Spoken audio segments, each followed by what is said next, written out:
Hello everyone, I am Mohini. Welcome to science class. आज हम लोग साइंस का chapter number 5 that is separation of substances का part 3 देखेंगे। इससे पहले की वीडियो में मैंने आपको डिफरेंट टाइप्स के मेथड ऑफ सेपरेशन पढ़ा दिया था, जिसमें से आपने hand picking, threshing, winnowing, sedimentation, decantation और फिल्ट्रेशन एक्सेट्रा के बारे में पढ़ लिया था। आज हम लोग कुछ और मेथड ऑफ सेपरेशन पढ़ेंगे। So let us start our video. First आपका मेथड ऑफ सेपरेशन है evaporation. What do you mean by evaporation? Evaporation क्या है? The process of conversion of water into its vapour is called evaporation. मतलब वो process जिसमें water आपका किस में कन्वर्ट हो जाए, वेपर में कन्वर्ट हो जाए, उस प्रोसेस को हम लोग क्या बोलते हैं? एवापोरेशन कहते हैं। मतलब जब आपका लिक्विड जो है, जो आपका वाटर है, वो किस में चेंज हो जाए? स्टीम में चेंज हो जाए, वेपर में चेंज हो जाए, तो उस प्रोसेस को हम लोग क्या बोलेंगे? एवापोरेशन कहते हैं। ओके, जब पानी से भाप बन जाएगा तो उस प्रोसेस को हम लोग क्या बोलेंगे? एवापोरेशन कहेंगे। ठीक, अब इस मेथड का यूज़ हम लोग कहाँ पे करते हैं? Salt from sea water is obtain by this method. ठीक है, जैसे सपोज दैट आपके पास क्या है कि यहाँ पे एक बाउल है। ठीक है, बाउल में वाटर और किसका मिक्सचर दिया गया है? सॉल्ट का मिक्सचर दिया गया है।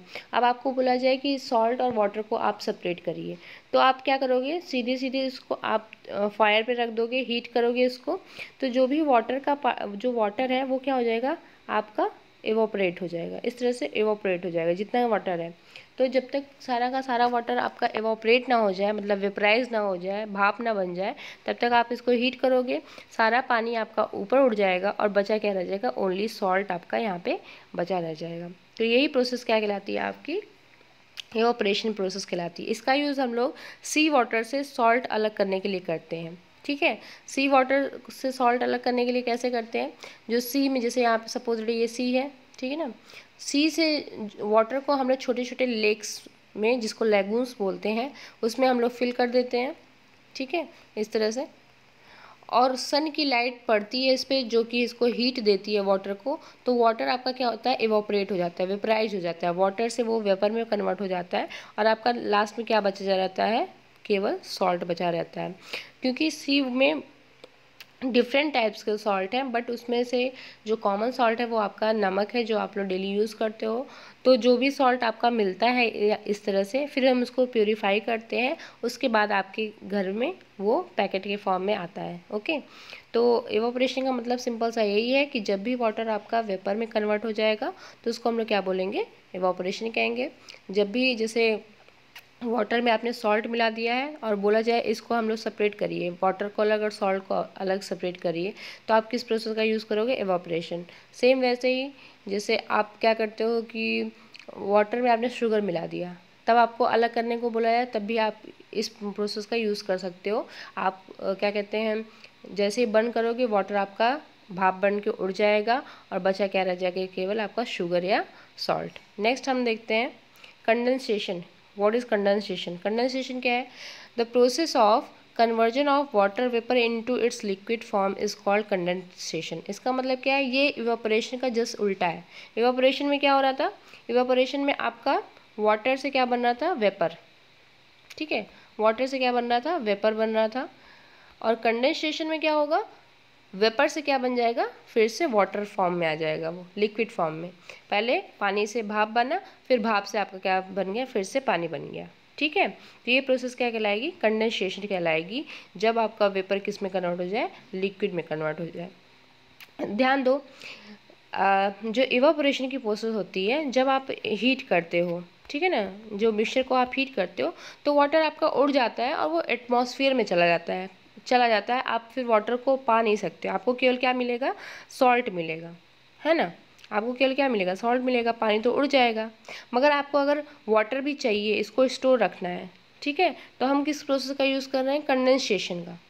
क्या करेंगे? देखो यहाँ पे देखो, एक बीकर दिया गया है जिसमें सॉल्टी वाटर भरा है।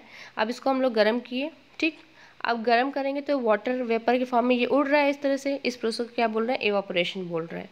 अब यहाँ पे देखो, जस्ट इसके ऊपर हमने एक थाली रखी है, थाली के ऊपर हमने क्या रखा है? आइस के क्यूब्स रखे हैं, जिसकी वजह से आपकी जो थाली है, जो ये प्लेट है, वो क्या हो रहा है? ठंडा हो जा रहा है। तो जैसे ही वेपर यहाँ पे उड़ के इस थाली के नीचे वाले सरफेस पे लगेगा तो वो क्या होगा, वेपर तुरंत वहाँ पे जाके ठंडा होगा और वो किस में कन्वर्ट हो जाएगा, फिर से लिक्विड में कन्वर्ट हो जाएगा। तो ये प्रोसेस क्या कहला रही है, कंडेंसेशन कहला रही है। मतलब यहाँ से वेपर में गया और वेपर से सीधे फिर लिक्विड में चेंज हो गया।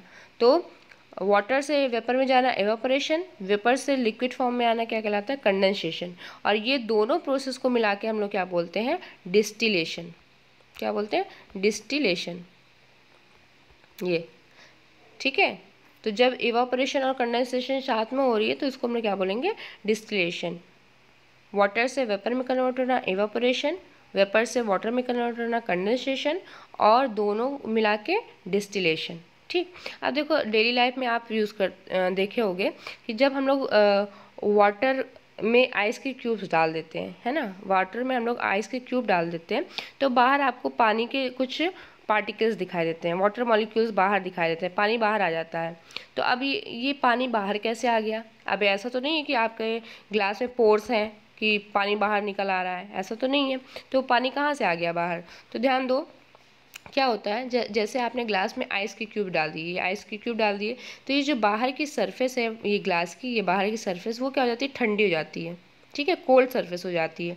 तो जो बाहर की एयर है, आपको पता है एयर में वाटर मॉलिक्यूल्स भी प्रेजेंट होते हैं, मॉइस्चर भी प्रेजेंट होता है। तो जैसे ही वाटर के एयर, मतलब कि एयर तो हर जगह है, ऐसा तो नहीं है कि मतलब कि एक जगह बहुत ज़्यादा एयर है एक जगह कम है, वो क्या है, इक्वली डिस्ट्रीब्यूटेड है। तो जैसे ही आप निकालते हो फ्रिज से बॉटल या फिर ग्लास में पानी डालते हो तो जो बाहर की एयर होती है इस सरफेस पे लगती है और वो क्या होती है, कंडेंस हो जाती है, कंडेंसेशन की प्रोसेस हो जाती है, क्योंकि वाटर वेपर के फॉर्म में है आपका और वहाँ पे आके वो क्या हो जाएगा, लिक्विड बन जाएगा। तो इसलिए आपको ग्लास के बाहर क्या दिखाई देता है, लिक्विड के पार्टिकल्स दिखाई देते हैं।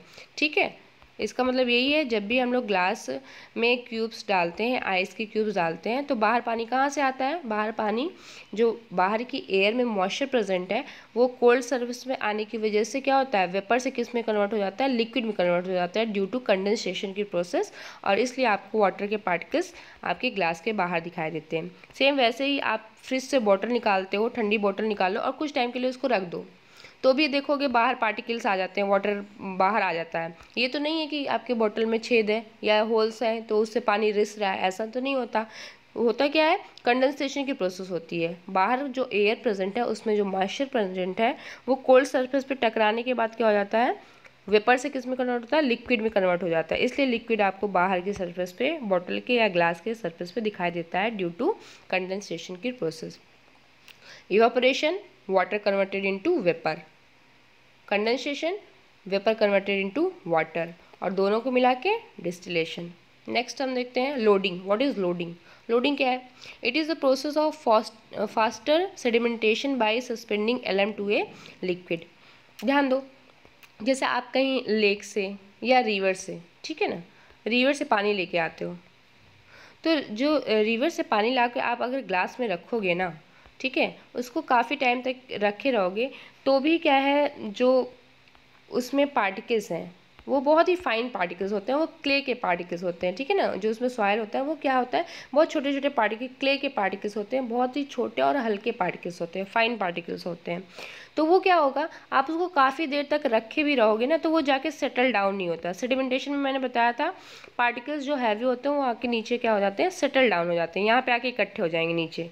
ठीक है, बट जो हैवी पार्टिकल्स होंगे उनके लिए, जैसे मैंने बताया था ना कि वाटर में अगर हमने सैंड मिला दिया तो सैंड के पार्टिकल, एक एक पार्टिकल देखोगे सैंड के तो वो क्या है, हैवी है वाटर के कंपैरिजन में, तो आके सैंड के पार्टिकल नीचे आके बैठ जाते हैं। इस प्रोसेस को हम लोग क्या बोलते हैं, सेडिमेंटेशन बोलते हैं। क्या बोलते हैं, सेडिमेंटेशन। बट जब हम लोग लेक या रिवर या पॉन्ड से वाटर लेके आते हैं तो उसमें क्या है, कुछ फाइन पार्टिकल्स भी होते हैं। फाइन मतलब बहुत ही छोटे छोटे माइन्यूट पार्टिकल, बहुत छोटे छोटे पार्टिकल होंगे। वो किसके पार्टिकल होते हैं, वो क्ले सॉइल के पार्टिकल्स होते हैं, क्ले के होते हैं। ठीक है, वो इतने फाइन पार्टिकल होते हैं, इतने हल्के होते हैं कि वो सेटल डाउन नहीं होते, नीचे आके सेटल डाउन नहीं होते, इसलिए आपका पानी जल्दी साफ़ नहीं होता। तो क्या करते हैं कि हम इस जो हमने पॉन्ड से या लेक से पानी लेके आए हैं तो उसमें हमने क्या करते हैं, एक एलम, जो फिटकरी बोलते हैं जिसको, उसको हम लोग एलम को यहाँ पे थ्रेड के थ्रू यहाँ डालेंगे और कुछ टाइम के लिए इसमें रोटेट करेंगे, घुमाएंगे। तो जो एलम के कुछ पार्टिकल्स आपका वाटर में मिक्स हो जाएगा। ठीक है, ये एलम है, फिटकरी हमने डाल दिया पानी में और मिला दिया उसको, 3-4 बार मिला दिया तो फिटकरी उसमें मिल जाएगी। तो फिटकरी जो एलम है वो सॉइल के पार्टिकल से कंबाइन हो जाती है, उसके ऊपर एक तरह से लोड हो जाती है। ठीक है ना, क्योंकि देखो एलम के जो पार्टिकल्स हैं वो बड़े बड़े पार्टिकल्स हैं और क्ले के पार्टिकल छोटे हैं, तो क्ले के पार्टिकल आके आपके एलम पे क्या हो जाते हैं, लोड हो जाते हैं। तो आपका जो क्ले के पार्टिकल अब हैवी हो गए, वो जाके क्या हो जाएगा, आपका सेटल डाउन हो जाएगा। इसी प्रोसेस को हम लोग क्या बोलते हैं, लोडिंग। क्यों? क्योंकि जो क्ले के पार्टिकल्स हैं वो एलम के पार्टिकल्स पे क्या हो जा रहे हैं, लोड हो जा रहे हैं, और जिसकी वजह से वो हैवी हो जाता है क्ले का पार्टिकल, और वो आके आपका क्या हो जाता है, नीचे की तरफ बैठ जाता है। इसलिए इस प्रोसेस को हम लोग क्या बोलते हैं, सेडिमेंटेशन। ठीक है, it is the process of faster sedimentation by suspending alum to a liquid. Alum की वजह से क्या है, सेडिमेंटेशन की प्रोसेस क्या हो जाती है, फास्ट हो जाती है। ओके, इसलिए इसको हम लोग क्या बोलते हैं, लोडिंग कहते हैं। ठीक है, नेक्स्ट हम लोग देखते हैं चर्निंग और सेंट्रीफ्यूगेशन। चर्निंग और सेंट्रीफ्यूगेशन क्या है, it is the process of separation of lighter particles of suspended solid from a liquid. ठीक है, इसका यूज़ हम लोग मैक्सिमम देखो मिल्क में करते हैं। देखो यहाँ पे जो गांव में या फार्मर्स जो होते हैं, वर्कर्स जो होते हैं, वो आपका एक बाउल कह सकते हो, बाउल में लेके वो बहुत तेज़ी से उस मिल्क को बहुत तेज़ी से घुमाते हैं। ठीक है ना, मैंने बताया था मिल्क में आपका फैट भी होता है, प्रोटीन भी होता है, वाटर भी होता है। ठीक है, तो मिल्क में सॉलिड पार्टिकल्स होते हैं जो बहुत ही लाइटर होते हैं, लाइटर पार्टिकल्स होते हैं। तो जब हम मिल्क को बहुत तेज़ी से घुमाते हैं, जब उसमें बहुत तेज़ी से देखो ये जो थ्रेड पकड़ के ये बहुत तेज़ी से उसको घुमाएगा, तो जो भी फाइन पार्टिकल्स, लाइटर पार्टिकल्स हैं, वो क्या होते हैं, ऊपर आ जाते हैं, ऊपर की तरफ आ जाते हैं। उसके बाद हम लोग उसको हाथ से क्या करते हैं, रिमूव कर लेते हैं। इस प्रोसेस को हम लोग क्या बोलते हैं, चर्निंग बोलते हैं। मतलब वो प्रोसेस जिसका यूज़ हम लोग सॉलिड जो लाइटर पार्टिकल को लिक्विड में से निकालने के लिए करते हैं, उस प्रोसेस को हम लोग क्या बोलेंगे, चर्निंग। ठीक है, अगर लिक्विड में आपका सॉलिड के लाइटर पार्टिकल्स हैं, तो उसको हम लोग बहुत तेज़ी से घुमाएंगे, जिसकी वजह से लाइटर पार्टिकल जो सॉलिड्स के हैं वो ऊपर की तरफ आते हैं। उसके बाद हम उसको हाथ से निकाल लेते हैं। इस प्रोसेस को हम लोग क्या बोलते हैं, चर्निंग बोलते हैं। और इसका मैक्सिमम यूज़ कहाँ होता है, to obtain butter from curd और मिल्क या कर्ड से बटर निकालने के लिए किया जाता है। क्योंकि जो बटर का जो पार्टिकल्स होते हैं वो बहुत ही लाइट होते हैं और वो सॉलिड होते हैं, और जब हम बहुत तेज़ी से घुमाएंगे तो क्या होगा, आपका मिल्क के अपर लेयर पे आपकी सारी की सारी बटर आ जाएगी। इस प्रोसेस को हम लोग क्या बोलेंगे, चर्निंग कहते हैं। ठीक है, नेक्स्ट आपका है क्रिस्टलाइजेशन। क्रिस्टलाइजेशन प्रोसेस क्यों यूज़ होती है, क्रिस्टलाइजेशन की प्रोसेस हम लोग इसलिए यूज़ करते हैं ताकि हम लोग प्योर सब्सटेंस ले सकें इम्प्योर सैंपल में से। ठीक है ना, जैसे यहाँ पे तो कॉपर सल्फेट का मैंने एग्जांपल लिया है, बट अगर सपोज दैट आपके पास NaCl है, नमक है, ठीक है ना, जो आप लोग डेली खाते हो, सॉल्ट है जो, ठीक है, अगर मान लो इसमें इम्प्योरिटीज़ है, ठीक है, इसमें इम्प्योरिटीज़ है, तो आप इसको कैसे अलग करोगे, इम्प्योरिटीज़ मिली हुई है, इसको कैसे अलग करोगे। अलग करने के लिए हम लोग क्या करते हैं कि जो भी आपका सॉल्ट है, ठीक है, सॉल्ट है, उसमें हमने वाटर मिला दिया। वाटर मिलाने के बाद हम लोग क्या करेंगे, फिल्टर पेपर से इसको फिल्टर कर लेंगे। ठीक है ना, तो आपको सॉल्ट और वाटर नीचे की तरफ आ जाएगा और जो भी इम्प्योरिटीज़ थी वो फिल्टर पेपर पे यहाँ पे आ जाएंगी। ठीक, अब हम इस सॉल्ट एंड वाटर को क्या करेंगे, बहुत देर तक हीट करेंगे, जब तक कि वो जो उसका मिक्सचर है वो बहुत ही गाढ़ा ना हो जाए, तब तक हम उसको हीट करेंगे। और जैसे ही वो आपका गाढ़ा हो जाएगा, बहुत ही थिक हो जाएगा, तो हम उसको कूलिंग की प्रोसेस के लिए रख देंगे। और कूलिंग की प्रोसेस के लिए रखोगे कुछ टाइम के बाद, तो आपको छोटे छोटे उसमें आपको क्रिस्टल्स दिखाई देंगे, नमक के क्रिस्टल्स दिखाई देंगे, छोटे छोटे आपको क्यूब्स दिखाने देने लगेंगे। तो उसी को हम लोग क्या बोलते हैं, क्रिस्टलाइजेशन कहते हैं। तो मतलब the process of crystallisation is used for obtaining pure crystal from impure sample. अगर कोई इम्प्योर सैंपल है किसी चीज़ का, तो उससे प्योर क्रिस्टल निकालने के लिए हम लोग किसका यूज़ करते हैं, क्रिस्टलाइजेशन का यूज़ करते हैं। प्रोसेस वही है, देखो जैसे यहाँ पे कॉपर सल्फेट का मान लो इम्प्योर सैंपल दिया हुआ है, और हम लोग क्या करेंगे, कॉपर सल्फेट जो भी सैंपल है उसमें हमने वाटर मिलाया, उसके बाद फ़िल्टर कर लिया। फ़िल्टर करने से क्या होगी, इम्प्योरिटीज़ आपकी फ़िल्टर पेपर पे आ जाएगी, कॉपर सल्फेट सोल्यूशन आपको क्या है, प्योर मिल जाएगा। ओके, कॉपर सल्फेट सोल्यूशन आपको प्योर मिल जाएगा, और आप इसको क्या करोगे, बहुत देर तक हीट करोगे, जब तक ये बहुत गाढ़ा ना हो जाए। गाढ़ा होने के बाद आप इसको कूलिंग के लिए रख दोगे, कूलिंग करने के बाद आप देखोगे कि आपको छोटे छोटे पार्टिकल्स, छोटे छोटे क्रिस्टल के पार्टिकल्स आपको दिखाई देंगे। ठीक है, नेक्स्ट आपका क्या है, मैग्नेटिक सेपरेशन। मैग्नेटिक सेपरेशन क्या है, मैग्नेट आपको पता है, मैग्नेट जो आयरन वाली चीज़ों को अपनी तरफ अट्रैक्ट करते हैं। ठीक है, आयरन को करेंगे, निकल को करेंगे, कोबाल्ट को करेंगे। तो मगर आपके 6 में बस आप आयरन समझो, जो भी मटेरियल आयरन को अट्रैक्ट करते हैं, अपनी तरफ खींचते हैं, उसको हम लोग क्या बोलते हैं, मैग्नेट कहते हैं। क्या बोलते हैं, मैग्नेट कहते हैं। तो हम मैग्नेटिक सेपरेशन का यूज़ कहाँ होगा, जहाँ पे दो चीज़ों में एक चीज़ क्या होगी, आपकी आयरन होगी। ठीक है, दोनों चीज़ें ऐसी नहीं होनी चाहिए कि मैग्नेट की तरफ अट्रैक्ट होती हो, दोनों में से एक चीज़ आपका क्या होना चाहिए, मैग्नेट की तरफ अट्रैक्ट होनी चाहिए, जैसे आयरन।